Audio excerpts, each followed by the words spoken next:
Paytm ban ఈ slogan ఇప్పుడు అంతా వినిపిస్తుంది. ఇది ట్రెండింగ్లో ఉంది. దీని గురించి ఒకసారి డీటెయిల్స్ ఇద్దాం. మన కస్టమర్స్ కూడా చాలామంది ఉన్నారు, ఫ్రెండ్స్ అండ్ కొలీగ్స్. దీనికి ఒక మనకు తెలిసిన ఇన్ఫర్మేషన్ షేర్ చేద్దామని మేము ముందుకు వచ్చాను.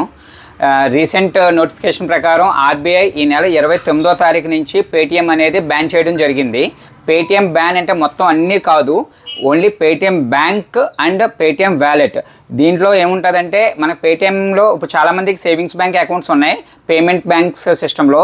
దాంట్లో ఉన్న బ్యాలెన్స్ ఈ నెల 29వ తారీఖు లోపు, అంటే ఫిబ్రవరి 29వ తారీఖు లోపు దాంట్లో ఉన్న ఫండ్ మీరు వేరే అకౌంట్స్కి ట్రాన్స్ఫర్ చేసుకోవాలి.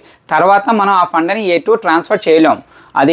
అది ఇమీడియట్గా మనం అందరూ దాన్ని విత్డ్రా చేసుకోవాలి. Next Paytm wallet. పేటిఎంలో వ్యాలెట్లో ఉన్న బ్యాలెన్స్ని కూడా మీరు యుటిలిటీ పేమెంట్స్ కానీ రీఛార్జెస్ కానీ ఏదో ఒకటి విధంగా దాన్ని మొత్తం అనేది మీరు వాడేసుకోవాలి. 29వ తారీఖు తర్వాత వ్యాలెట్ బ్యాలెన్స్ కూడా పనిచేయదు. అలా కాకుండా చాలామందికి చాలా డౌట్స్ ఉన్నాయి. పేటిఎం గోల్డ్ అని, పేటిఎం మనీ అని, ఇటువంటి చాలా ఆప్షన్స్ ఉన్నాయి, మ్యూచువల్ ఫండ్స్ అని.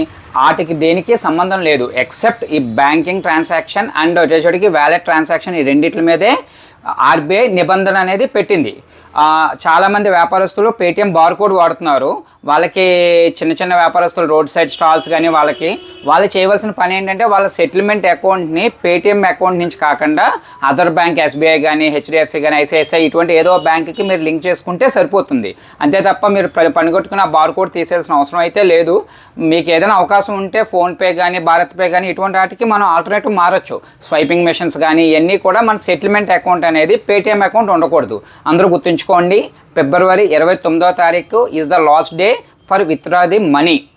దీన్ని అందరూ కూడా మీలో ప్రతి బ్యాచ్లోనూ పేటిఎం ఎక్కువగా వాడే ఫ్రెండ్స్ ఉంటారు మీకు.